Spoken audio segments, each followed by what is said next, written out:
This is Biblical Tarot, and I'm back with another video. And I haven't made a video in a minute.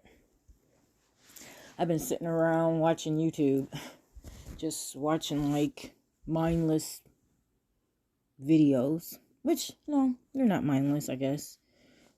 Interrogation videos. I'm finding myself down a rabbit hole. That can happen on YouTube. Start watching videos and you get led somewhere else and you're like, oh my god, I'm down the rabbit hole. I'm gonna keep watching. But yeah, this is the Seven of Pentacles, and I wanted to do the Seven of Pentacles because the Seven of Pentacles guy on the card, he reminds me of a pumpkin. So I wanted to wait till Scorpio season to do the Pumpkin Man. And yeah, you know, pumpkins, Halloween, Scorpio. Yeah, but this card is actually Saturn and Taurus. Saturn and Taurus. So, Seven of Pentacles. And I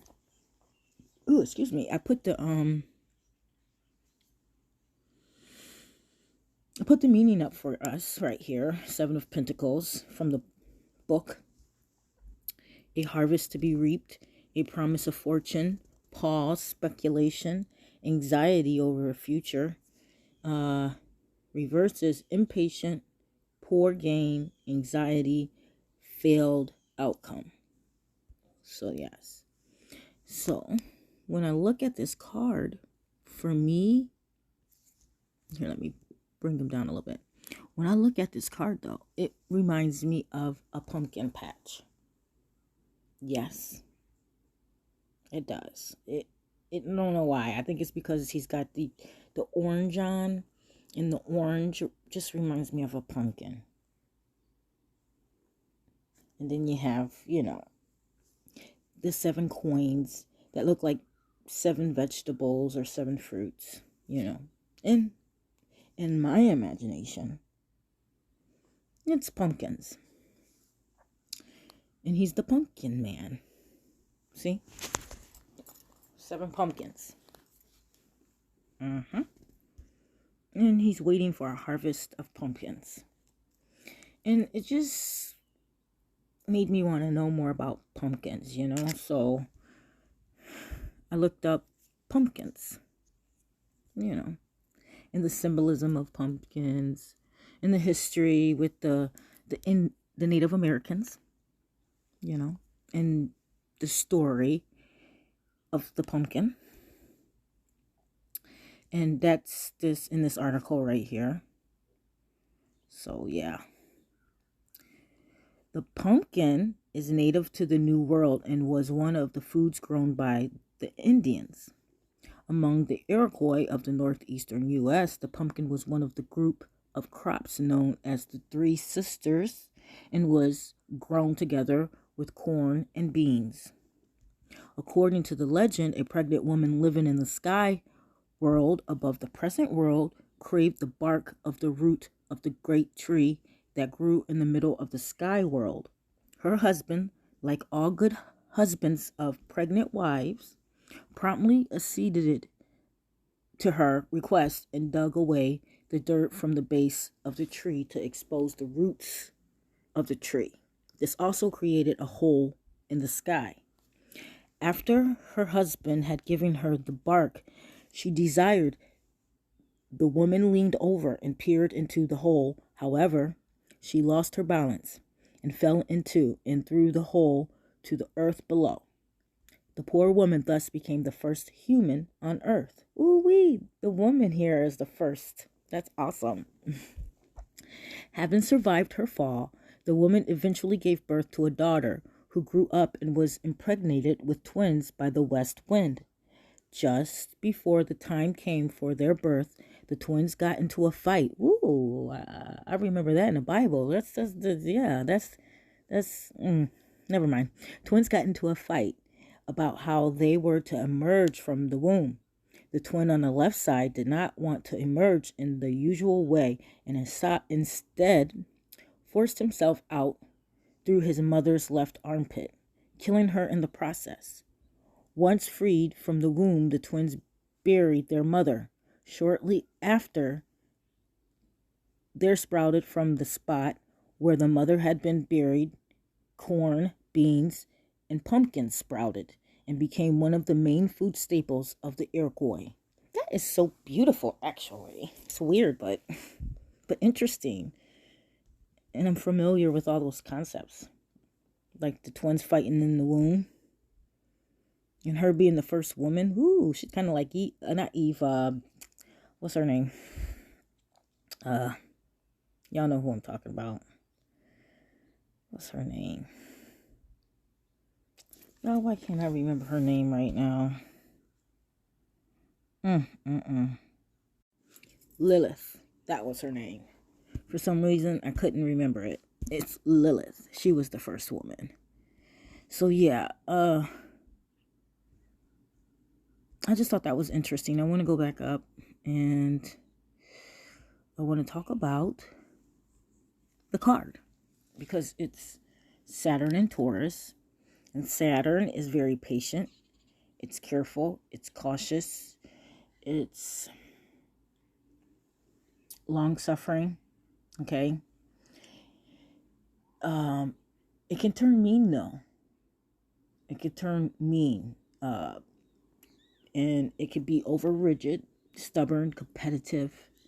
Venus rules Taurus, which is the bull.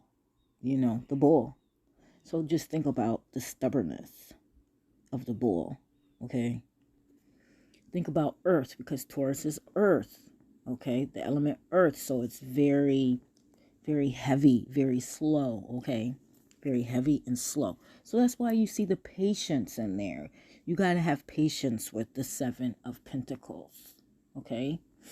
It's on the Tree of Life. It represents... It's on Netzach and Assiah. That's where it's at. It belongs to Netzach and Assiah. Netzach is victory. It's the seventh circle, the seventh Sephiroth. And it's in the world of Assiah, which is Earth. So you put those keywords together. Victory and Earth. And what does it take? Patience. Long-suffering. You know? It's the prudence of Saturn. So yeah. You know? It being ill-dignified, you know, reversed. There would be jealousy, possessiveness, resentful, inflexible, self-indulgent, greedy, possessiveness is a big one. Restricted on its principles.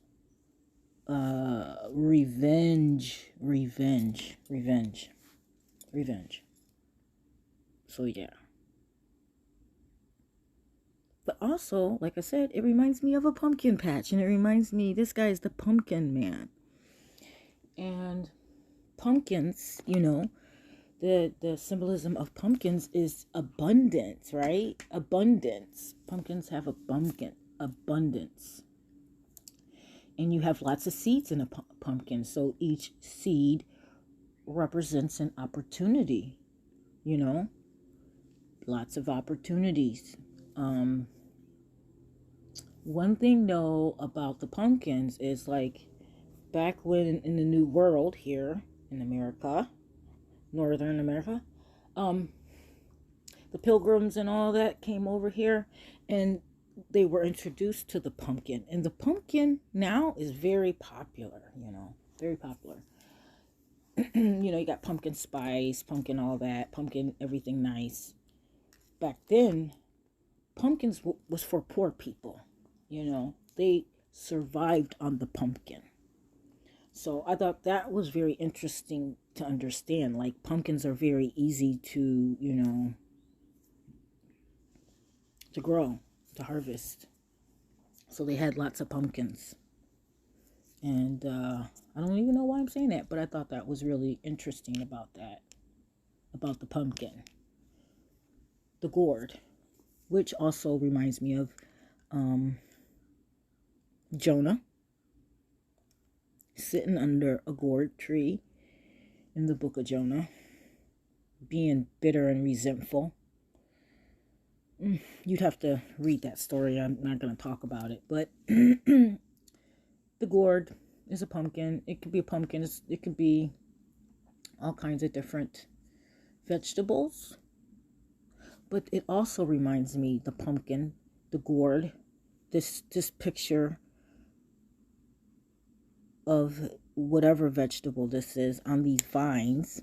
Okay. It reminds me of John 15. I am the true vine. So if you ever read that, that's a good one. So I don't know. Like I said, it reminds me of the Pumpkin Man. The Pumpkin Man. And it also reminds me of a movie that I saw a long time ago when I was younger, and it scared the bejesus out of me. It's called Pumpkinhead.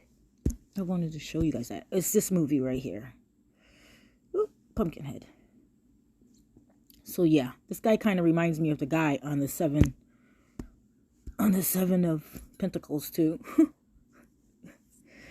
Because like I said, this card, ill-dignified, is revenge. Revenge. The bull. You know? Think of Spain, what they do to the bulls. Revenge, okay? The bulls want revenge. But yeah, this guy in this movie here, it was all about revenge. See, vengeance. Yep. So yeah, to me it corresponds to the Seven of Pentacles, and it's in honor of Scorpio season that just started yesterday, and Halloween will be coming up. So I gotta go to work. Love you. Bye.